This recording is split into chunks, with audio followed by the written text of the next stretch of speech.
আমার ভাইকে অনেকবারই দেখেছি মায়ের ফোন নিয়ে ইনস্টাগ্রামে একটা নতুন অ্যাকাউন্ট লগ ইন করে কার সাথে যেন চ্যাট করে আর সঙ্গে দাঁত কেলাতে থাকে। সন্দেহটা আরো বেশি বেড়ে যাচ্ছিল যখন দেখলাম ও নতুন একটা চপস্টিক কিনে এনেছে।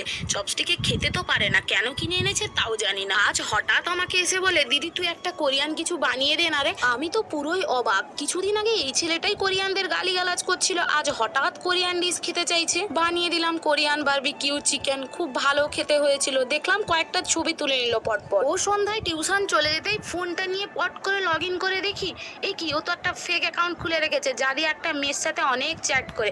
মেয়েটাও খুব চেনা, আমাদের পাশের ফ্ল্যাটের মিমি। আবার অ্যাকাউন্টের নাম দিয়েছে Kim Taehyung the original V from BTS. বাপ রে, আমি তো দেখেই আমার চোখ ছানা বড়া। তাড়াতাড়ি চলে গেলাম মাকে বলতে। বাড়ি ফিরতেই মা যা পিটুনি দিল, বলল এ ফর অ্যাপেল জানিস, B for ball, V for কি হয় বল।